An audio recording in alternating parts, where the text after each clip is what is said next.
Ha. Yapıya ait taşlar olabilir hakikaten. İşte yani molozların altında kalmış. O molozlar çekilseydi çıkarlardı yani bunlar. Şuradaki mesela vakıfname duvarın içinden çıktı. Şu vakıfnamenin çıktığı alan burası. Şu duvardan çıkıyor.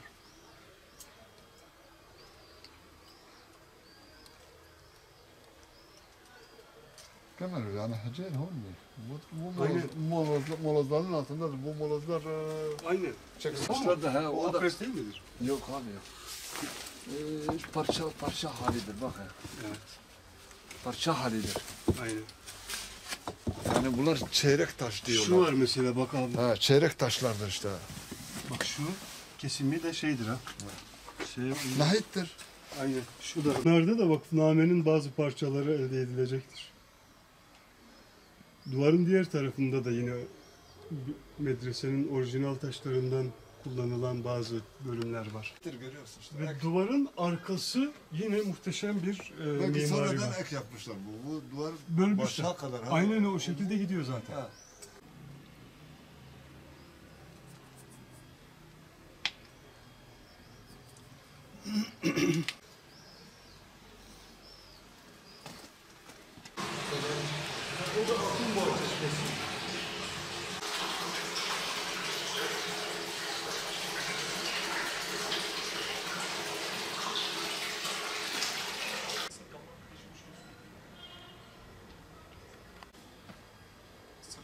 Aleykümselam. Bu Altınboğa Medresesi değil mi? Onarıma alınmış biraz. Büyük şeyi. Siz abi? Şu an içinde bulunduğumuz medrese Altınboğa Medresesi. Son yağmurlarla beraber birçok duvarlar yıkılıyor ve içlerinden vakıfnameler ve medreselerin, tarihi eserlerin detayları ortaya çıkıyor. Altınboğa Medresesi de bu yapılarımızdan biri. Altınboğa Medresesi 1350 senesinde Melik Salih Artuklu hükümdarı Melik Salih döneminde Vezir Alaaddin Altınboğa tarafından yaptırılmıştır.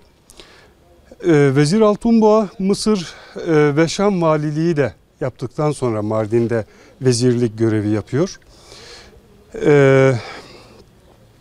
Şam ve Mısır valiliğinden döndükten sonra yaptırdığı bu medrese ile ilgili tarihi kaynaklarda muhteşem bir medrese inşa etmiştir diye geçmektedir.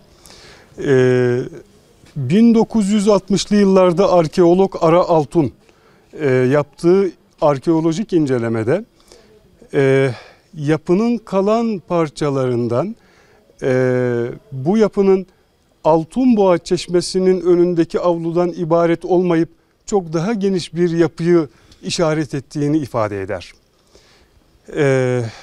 Ve bugün yıkılan duvarlarla gerçekten şu anki duvarların arkasında binanın ihtişamını gösteren bölümlerde ortaya çıkmıştır. Her biri 700-800 yıllık ve birçoğu 1000 yıllık olan medreselerimizden 16 tane medresemiz mevcut. Bunlardan sadece 5 tanesi şu an içinde bulunduğumuz yapı gibi harabe vaziyette. Tabii görüştüğümüz yetkililer yani bütün medreselerin aynı anda yapılmasının çok yüksek maliyetlerle mümkün olduğunu, bunun da işi yavaşlattığını ifade ediyorlar. Fakat bu eserlerimiz sponsorluk yoluyla da restore ettirilebilir. Yani bugün il dışında olan birçok varlıklı Mardinli hemşerimiz bu binaları, bu tarihi eserleri ayağa kaldırmak için servetlerini harcamaktan çekinmeyeceklerdir diye düşünüyorum. Bu kadar büyük yapı imkansız. Ya muhteşem bir Anıt eserdir bu. evet.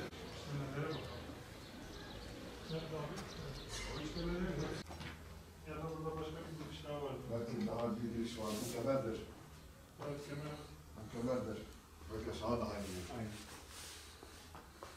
Geçiyor. Abdülselam Efendi'nin Mardin tarihinde bir de yoksa siz de onu mailden gönderebilirim. O Katip verdi. Katip Ha, verdi. o yok. Sükmet'in yardımcı. Bu yakın bir zamanda mı yapılmıştır acaba? Abi zannetmiyorum baksana bir şey. Değil mi? Evet. Olsun en sonunda. Evet. Hakikaten yani tarihçi